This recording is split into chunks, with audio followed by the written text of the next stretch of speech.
de vous retrouver dans le cadre de cette édition de la mi-journée, mesdames et messieurs. Bonsoir et bienvenue. Les habitants de la commune de Kinshasa, précisément ceux de l'avenue Ouangata et ses environs, se sont réveillés sous la psychose ce matin. À la base, l'opération de bouclage organisée de porte à porte. Nous allons joindre en direct notre confrère Patrick Nguo qui est sur place. Bonjour Patrick et bon après-midi. Qu'est-ce qui s'est-il passé ce matin à la commune de Kinshasa? Reprenez un peu la question. Apparemment, Qu'est-ce qui s'est-il passé ce matin à la commune de Kinshasa? Alors, ce qu'il faut dire, c'est d'abord que ceux qui se sont promenés hier à partir de 23 heures dans la commune de Kinshasa particulièrement, ils ont constaté qu'il y avait assez de policiers qui faisaient le bouclage. Alors, toutes les entrées vers la commune étaient complètement sécurisées. Je parle principalement des avenues des Sulay, puisque vous savez d'où je vous parle, c'est proche du camp Lufungula. Déjà, Huiléry, l'avenue des Huiléry, Mont des Arts, mais surtout c'est là où il y avait une forte présence policière. Il n'y avait même pas moyen de bouger. Plusieurs personnes ne se sont pas rendues au travail parce que jusqu'à 6 heures et 7 heures, même 8 heures, le bouclage continuait. Plusieurs jeunes ont été arrêtés. Il suffisait seulement de n'avoir pas de carte d'identité. Donc le rôle que joue aujourd'hui la carte d'électeur, il suffit de ne pas l'avoir, on vous arrête. Et surtout, plusieurs personnes qui ont été aussi arrêtées, ce sont ceux qui ne parlent pas les langues que nous connaissons ici dans notre pays. Vous voyez, par exemple, les élèves aussi ont eu du mal à se rendre à l'école. Bon, par peur des parents, mais des élèves qui se présentaient avec leurs parents dans ces périmètres sécurisés par des éléments de la police. On leur accordait le passage. Tout à l'heure, à l'émission matinale, il y avait aussi des médecins de sortir de la commune, mais c'est qu'il faut dire que plusieurs jeunes ont été arrêtés dans cette opération de bouclage. Mais Patrick, est-ce que la population a été prévenue qu'il y aurait cette opération de bouclage? En fait, tout le monde a été surpris. Déjà, les versions diffèrent. Il y a deux versions principalement ici. Premièrement, on disait rechercher les Kuluna. Vous voyez, par exemple, on ne peut pas informer aux gens que nous sommes en train de rechercher les Kuluna, sinon ça pouvait leur permettre de prendre fuite.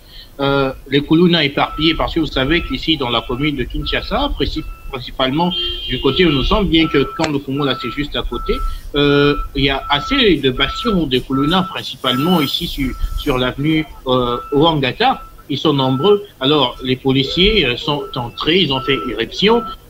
Et puis, ils ont commencé à les arrêter. C'est, par exemple, à 4 heures du matin, moi je dormais encore, j'ai entendu juste en bas les Kuluna en train de crier en lingala, qu'est-ce que j'ai fait? Ne m'arrêtez pas. Ils étaient nombreux, on était en train de les pourchasser. Alors, il y a même une école proche d'où je suis, ça s'appelle l'école Mwamba. Là, par exemple, on a renvoyé les élèves, donc il n'y a pas eu cours. Il y avait certaines personnes qui passent nuit dans ces écoles-là. Ils ont été arrêtés parce que les policiers sont entrés même jusque dans des écoles, dans certains établissements pour aller rechercher des jeunes. D'abord, c'était ça la version. On ne pouvait pas avertir la population qu'il y aurait bouclage, notamment pour ces raisons, pour éviter que ces Kuluna puissent fuir. Alors, il y a eu une deuxième version, en tout cas, il faut prendre avec des pincettes, parce que lorsque nous avons approché un agent de l'ordre pour en savoir un peu plus, il nous a refusé d'abord l'accès, mais il y a un habitant du quartier qui se connaît avec un policier. Il avait approché le policier, lui a fourni des éléments. En fait, il y aurait au moins 600 personnes qui seraient entrées dans la commune de Kinshasa et Lingwala également, qui voulaient en fait planifier, on peut dire, un coup d'État. Ils sont en train de planifier un coup d'État selon ce que la personne nous a dit. Ils seraient éparpillés dans des communes. Alors, je vais citer la personne puisque j'ai noté quelque part. Il dit, selon ce que le policier m'a dit, ces agents étaient déjà en train de se téléphoner pour savoir s'ils comptent en fait passer à l'action directement. C'est à peu près ce que l'habitant du quartier m'a dit. Alors c'est pour cette raison qu'ils sont en train de chercher partout. Vous n'avez pas de carte d'électeur, vous parlez une langue étrangère à la RDC, alors vous êtes suspect, on vous arrête directement. Alors peut-être une dernière chose pour l'heure, c'est déjà les activités qui reprennent. Hein. C'était depuis 8h35 exactement que les activités ont repris, mais moi je suis resté dans le quartier pour essayer de voir d'éventuelles informations pour fournir à la rédaction. Patrick Ngouo, il est 15 heures passées de quelques minutes. Quel climat règne en ce moment dans la commune de Kinshasa? Est-ce que la paix y règne? Oui, la paix, mais la psychose continue. La plupart de personnes n'ont toujours pas d'informations. On se dit, mais pourquoi on est venu nous arrêter? Est-ce qu'on ne peut pas craindre que cette nuit ce soit la même chose? En tout cas, des groupuscules de gens, on peut observer dans les avenues. On continue à parler du sujet depuis le matin. Il y a de ceux qui voulaient sortir depuis 6 heures. Ils sont pas partis au travail, ils sont restés à la maison. Alors, on continue à discuter dans des avenues. On parle du sujet et on craint peut-être que ça revienne encore cette nuit. Donc voilà, c'est un peu ça la situation. La paix est revenue, les activités tournent dans la normale, bien que les premières maintenant, tout le monde va librement à ses occupations. On ne sait pas si la situation, soit le bouclage, on va encore vivre la même chose ce soir. Donc, il y a encore cette psychose au sein de la population. Merci beaucoup, Patrick. Nous allons te relancer dans quelques heures pour savoir l'évolution de la situation. Merci beaucoup, Ruth. Je reste à l'écoute. Je rappelle que c'était Patrick Ngouo, journaliste de la FM Télévision, qui intervenait en direct de la commune de Kinshasa où une psychose y règne. Nous allons changer de chapitre. Les sénateurs qui vont s'absenter à 3/4 des séances plénières au cours de cette session de septembre vont écoper des sanctions. Ils vont d'office perdre leur siège. C'est le président de la Chambre des sages qui l'a annoncé au cours de la plénière d'hier jeudi. Une décision qui concernait précisément les absents qui ne vont pas avertir le bureau du Sénat. Seul Alexis Tambo Mwamba est exempté en raison de santé, mais aussi Joseph Kabila pour son statut de sénateur à vie. Dans un autre régime, 29 septembre 2022, cela fait exactement 31 ans, jour pour jour, depuis que l'opposant historique de la RDC, Étienne Tshisekedi, a accédé au poste de Premier ministre du gouvernement de la République d'Israël sous le régime Mobutu, à l'issue du conclave des partis politiques de l'opposition. Elvis Meti revient sur les faits. 29 septembre 1991, 29 septembre 2022, 31 ans après, Étienne Tshisekedi accède pour la première fois au poste de Premier ministre. Après plusieurs pillages qui venaient de connaître la ville de Kinshasa le 23 et le 24 septembre, il sera malheureusement limogé par Mobutu au bout d'un mois et 3 jours le 1er novembre 1991. Après les pillages du 23 au 24 septembre 1991 à Kinshasa et dans certaines villes d'Isaïr, le président Mobutu était contraint d'approcher l'opposition afin de former un gouvernement d'union nationale. L'union sacrée de l'opposition va alors se réunir pendant 3 jours. À l'issue de leur conclave, le parti d'opposition vont proposer Étienne Tshisekedi au poste de Premier ministre. Sous la pression de la France qui appela à la démocratisation du régime Mobutu, enfin Mobutu céda, Tshisekedi accédait alors pour la première fois au poste de Premier ministre. L'opposant devenu Premier ministre n'exercera pas le pouvoir longtemps. Ces désaccords avec Mobutu ont finalement raison de son gouvernement. Le 1er novembre 1991, Étienne Tshisekedi est démis de ses fonctions, remplacé par la suite par Bernardin Mungoul Diaka. Direction la ville de Kananga où la fermeture du dépôt de maïs produit par le service national a été annoncée par le maire de cette ville. La décision fait suite à la tension enregistrée mercredi lors des accrochages entre les acheteurs et revendeurs des sacs de maïs en provenance de Kanyama KCC à un prix très élevé. Joël Bisteba, reportage. Cette décision tombe suite aux rumeurs selon lesquelles la population aurait saisi une vingtaine de sacs de maïs achetés en cachette à côté d'une société commerciale qui était sur le point d'être revendue à 70 000 francs au lieu et place du prix officiel de 41 000. Descendant elle-même sur les lieux pour s'imprégner de la situation, Mami Kaloubichi Kele, maire de la ville de Kananga, a décidé de fermer ses dépôts sur instruction de l'autorité provinciale du Kasaï central. Pour rappel, cette province du Kasaï central et la ville de Kananga fait face à une crise de maïs pour contenir ces moments périlleux.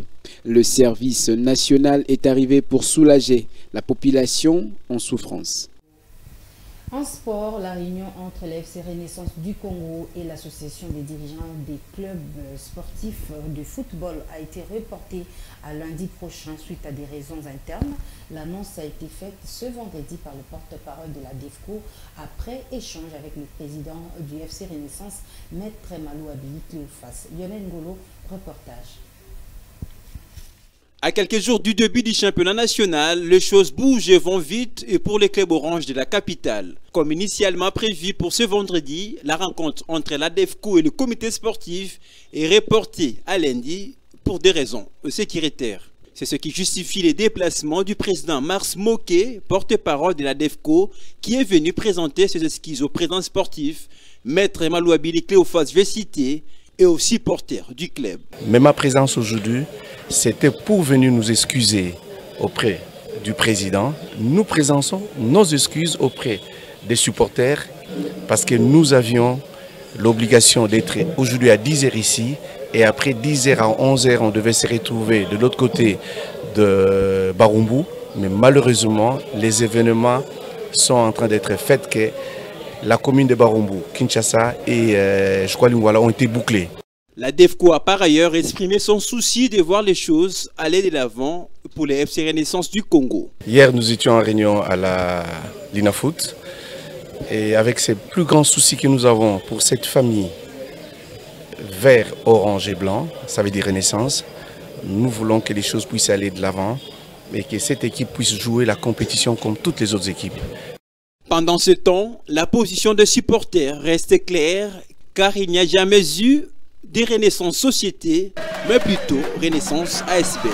Danse, chant, c'est l'ambiance qui a clôturé cet échange. Que disent les journaux parus ce matin à Kinshasa? Revue de presse.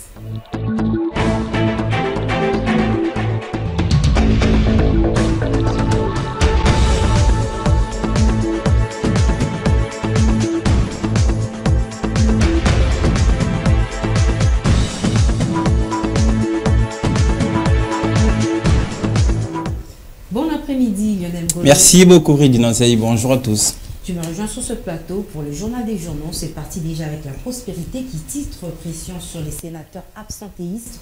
Sénat, Joseph Kabila est un bon moment pas exempté. Exactement, c'est le grand titre du journal. La prospérité à quelques mois des élections en RDC. Le jeu se joue désormais au niveau du Parlement. C'est au tour de la Chambre haute de parler d'elle après le dossier de 21 000 $ qui tient le député à Némois au niveau de l'Assemblée nationale. Les bureaux du Sénat menacent déjà des élus absentéistes d'entre deux jeux. Joseph Kabila, de par sa qualité de sénateur à vie, est exempté également. Tamboué Mwamba ne pourra pas être concerné par cette décision de la Chambre haute. Modeste Bati, speaker de cette institution, a y éclairé la lanterne de l'opinion lors de la séance d'hier jeudi 29 septembre. Il a annoncé que la perte de siège s'applique aux sénateurs absents sans autorisation aux 3/4 de séance plénière d'une session comme stipulé dans les règlements intérieurs à Ridinanzaï. Oui, nous allons prendre le vrai modérateur qui parle de l'éducation vers une accalmie entre le gouvernement et les professeurs.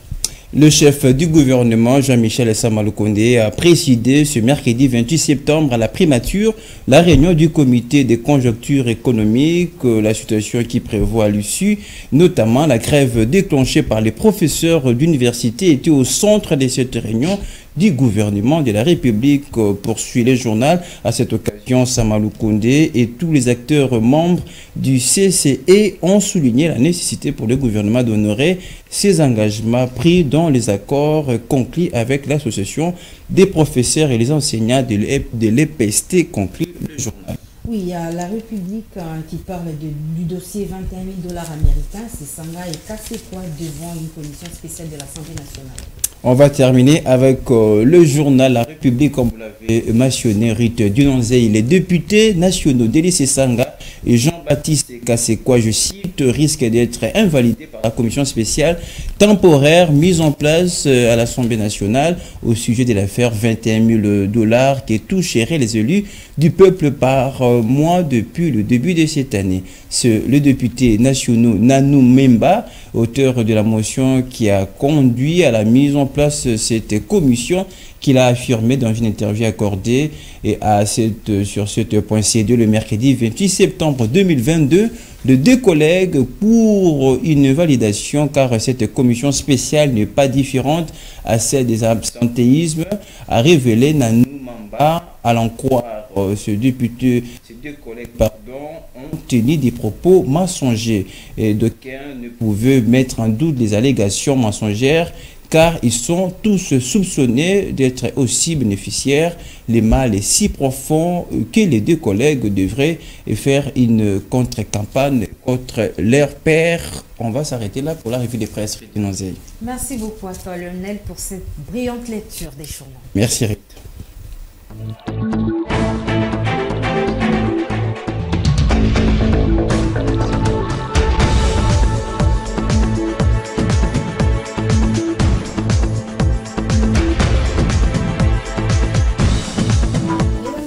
Cette ronde d'information de la mi-journée touche à sa fin. Merci de nous avoir suivis. Excellente suite de programme sur la FM Télévision.